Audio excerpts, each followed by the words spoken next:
they were possible 10 years ago. And I think WikiLeaks was not possible because we didn't have the global infrastructure that could handle it. We have it now, they're here now. So what we're seeing, in other words, are all of these roads leading to a single point. I call it the perfect storm. One of those has to do with the UFO reality.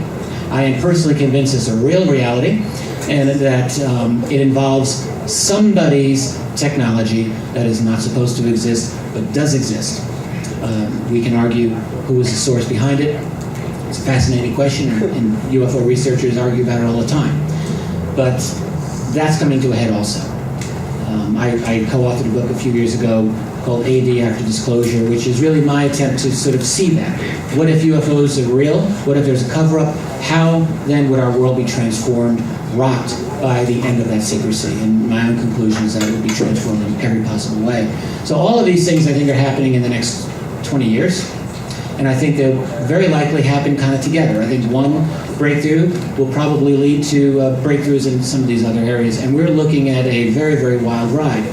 One that will be exciting, one that will be also maybe very frustrating, and also dangerous. Because one thing we have to be careful of is, first of all, we don't want to believe that utopia is right around the corner. I think that's a danger. There's certainly the danger of a reaction by those elites. I call them sometimes a breakaway civilization. We can call them financial elites. Those people at the top of our power structure who will not take this lying down.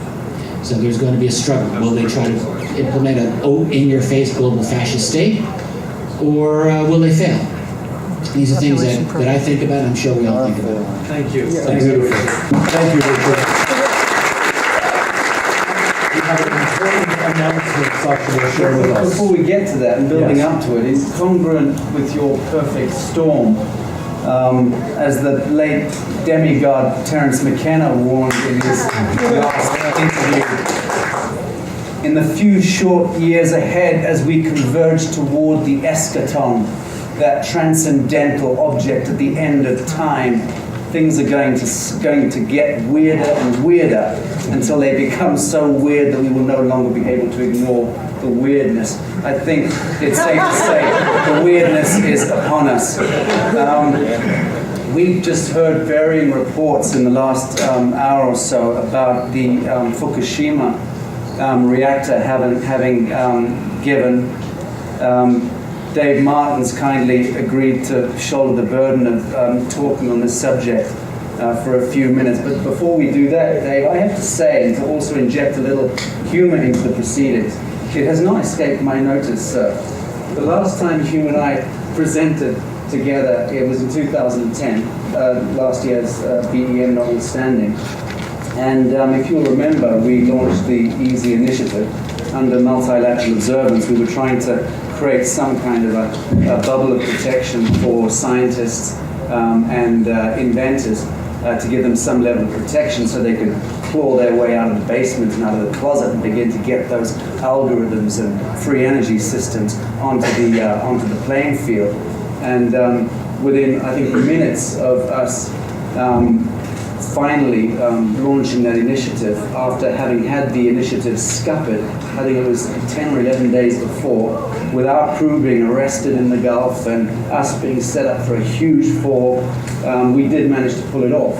And within, I can't remember, it was 15 minutes or half an hour of us launching the initiative in broad daylight at the UN Millennium Plaza, the Statue of Liberty got struck by a bolt of lightning.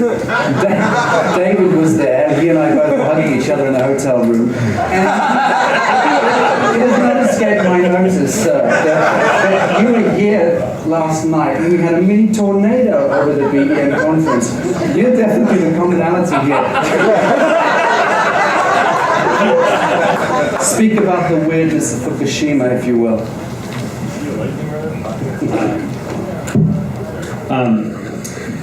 Weather anomalies and seismic activity do not go unnoticed. And for those of you who actually are in the business of noticing, we had in the last 24 hours both anomalous wind events as well as 4 precise 5.0 earthquakes. And not 5.0, 5.1, 5.2. 5.0 earthquakes, and they happen to all co-locate next to nuclear facilities.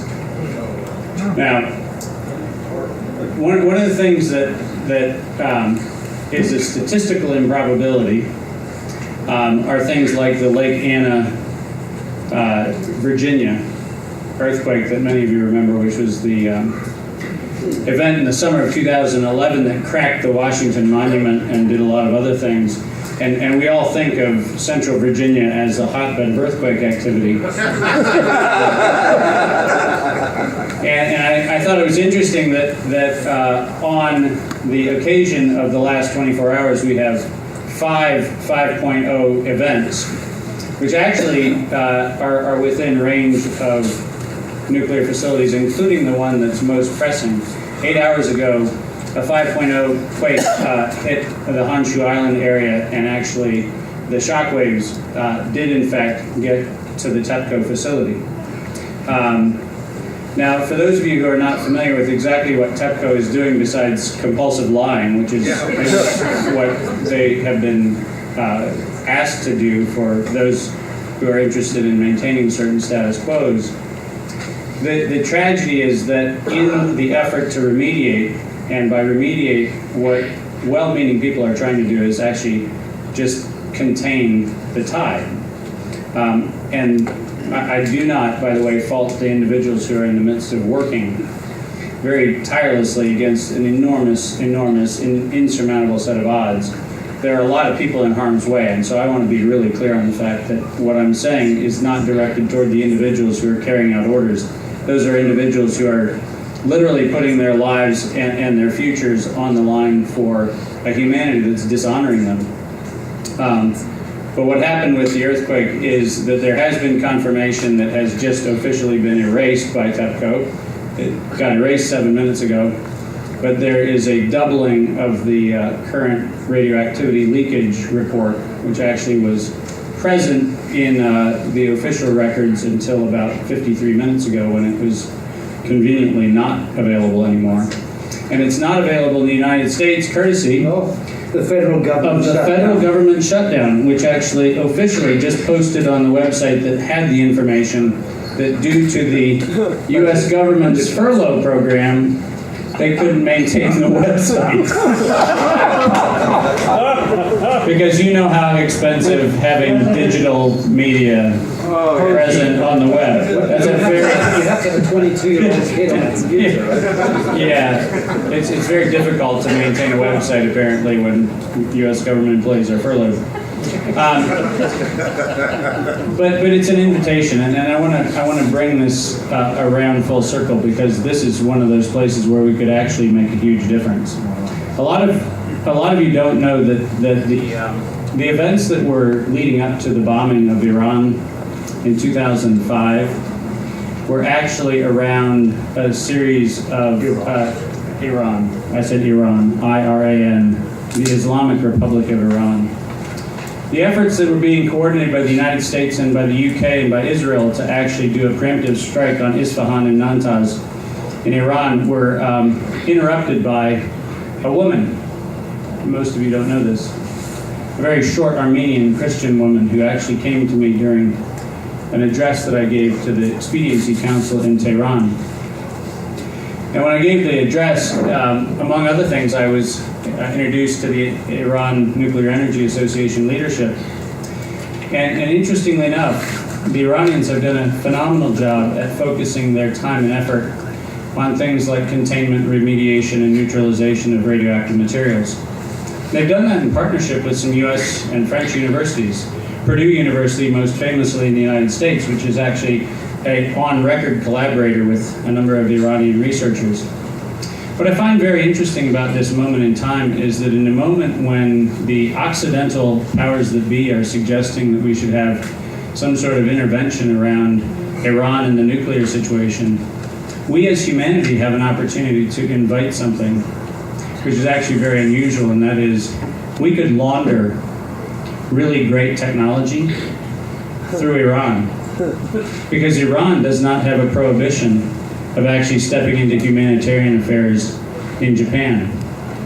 And if we think differently, what we'll find is that solutions are right in front of our face. In fact, the incumbency knows it. And they talk about it, and they talk about it with such contempt that it actually escapes our observation. And one of the things I would suggest is that there's an enormous amount of open source technology that's available here, and an enormous amount of open source technology in terms of dealing with radioactive disasters. And those things, if we were actually smart, what we would do is actually kill multiple birds, metaphorically, with the same stone. And the bird that we would be going after is an eagle right now. But the way we would actually do that is to actually create a commons that would actually be in the trust and custody of Iran. You know, the funny thing would be is if Iran actually got the reputation of being the place to go for nuclear waste remediation and disaster remediation, it'd be really, really, really, really difficult to mask that with a cover story.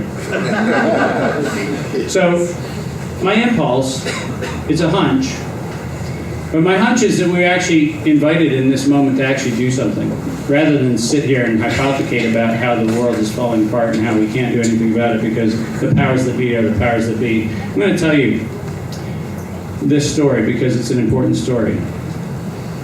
After my speech, that 4'8" Armenian Christian woman who was sitting with the Expediency Council in the government offices in Tehran, and you heard what I just said, a woman, Christian, in the Islamic Republic of Iran's senior leadership, which is a mind bender if you believe any of the cover stories and propaganda. None of that theoretically even can exist if you're in the Bush administration at the time. But that woman came up to me after my speech and she opened up her purse, and in her purse was an Easter egg. And she said that since 1979 she had waited to celebrate Easter with someone from the United States. And so she came and she gave me this beautiful filigree egg. And it was painted with gold and all kinds of ornate trappings. And she gave it to me and she said, "Thank you for being here. Thank you for letting me celebrate Easter with you on this Easter Sunday." And I said, "Would you mind if I took the egg and I took it up to the top of Darabon Mountain?" For those of you who've been in Iran or know about Iran, you know that Tehran is this gorgeous city sitting nestled in the valley below Darabon Mountain. And she said, "Sure." And I took it up to Darabon Mountain and I took the egg and I built a cairn and I put the Easter egg on the top of the mountain in a cairn. And the reason why I did that is because I knew that what was going to happen when I got back to the United States is I was going to be invited to the hospitality of our government. And I was. And the cool thing was, I was able to give them all of the information about how horrifically terrible I had been treated and how miserable it was, and how the kebabs are amazing and the pistachios are crazy, and the women, my God, beautiful beyond belief. And I got to the end of the story, and I had one more story, and I told them the story about the woman and the Easter egg. And to his credit, Andrew Card, and I don't say much good about the Bush administration for very good reason, for those of you who know me. But I will tell you that the Chief of Staff, Andrew Card, came up to me with tears in his eyes after he heard that story, and he said, "If our intelligence has it impossible for a 4'8" Armenian Christian woman to be in the Expediency Council chambers at Iran, then the rest of our intelligence has to be questioned." Now, if a 4'8" Armenian Christian woman with an Easter egg can block an offensive, preemptive nuclear strike on Iran against the powers of the United States, UK, and Israel, I'm going to tell you that a room full of people like us can change a hell of a lot more than the nuclear reactor.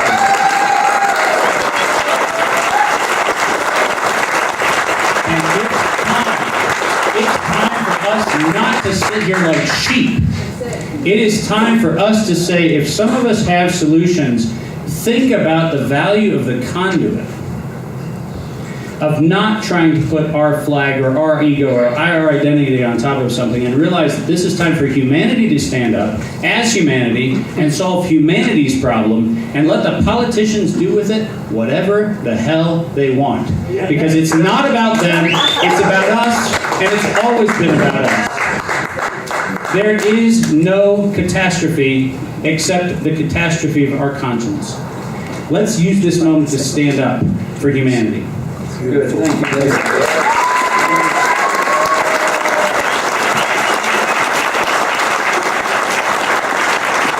Following that theme of Iran, Catherine, earlier you said something very poignant, which is that if everyone had equity invested in Iran, would we be trying to bomb the hell out of it? I think the answer is no. You also spoke of crowdfunding. And I was thinking, why don't you set up the world's biggest crowdfunding campaign and get every war protester on the planet to crowdfund and purchase the corporate state of Iran? It is a corporation. Why don't you do it? We get a lot of support. Well, I want everybody to think small. So when you say big fund, to me that's centralized, aggregation of money. It's very, can I just mention, I had some very interesting discussions with entrepreneurs, and I want us to think very creatively about creating lots of small equity funds. So let me give you an example. I was talking earlier.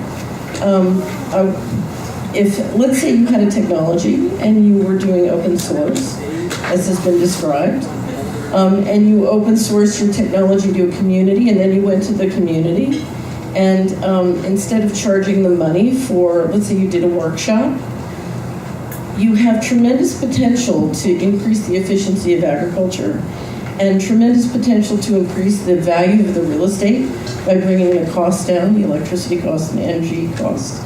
Think about maybe going into partnership with lots of community venture funds all around the world. Any country that invites you, any community invites you, where you go in partnership. You bring the technology, they bring the farms, they bring the real estate, they bring the land, and you go into partnership together to see if you can raise the value of things by reducing poverty and reducing the costs. So think in terms of thousands and thousands of sort of venture funds that are more like wildfire or wildflowers than big, okay? We're thinking small. Nice, thank you. Before you hand the mic back, you mentioned in your talk, and I think you cited Richard Dolan, that we're coming into alignment after 20 years with the breakthrough civilization. Can you please summarize what that means, the breakthrough civilization, for those who weren't at your speech? Or weren't at Richard's, because I have to give Richard credit. Since 1947 in this country, we've had the development of literally a breakaway civilization of people who have now amassed very, very significant financial resources. I described in my talk, I described the period from 1995 through the bailouts to be literally a financial coup d'etat. My back-of-the-envelope estimate is we've moved about $40 trillion out of what I call the legacy economy and into new structures. And I suspect one of the things we're starting to see, as Richard mentioned, the 3D printing, we're starting to see technology coming out of the black budget side, and there is a tremendous interest by the leadership in seeing that technology prototyped and adapted. And it can go much faster, in fact, if it's allowed to spread on a very decentralized basis. So I think I talked also about bringing us into alignment between living systems. So the popsicle index is what I described, and the Dow Jones Index. We've been in a win-lose relationship between financial capital and sort of people, and now the opportunity is if we can bring that back in alignment. So anybody who's traveled among the leadership knows that within the bureaucracies of military, of business, there are many, many people who feel like they're the prisoner of the system, who would love to leave those systems and come join us. So I think there's a lot more possibilities for alignment, particularly if we move into an equity model. So I would really encourage you to turn to everyone you know throughout what I call the tapeworm systems and invite them and say, come on over here, we're having much more fun, and frankly, our technology is better. Yeah. Thank you. Beautiful. You have the microphone below.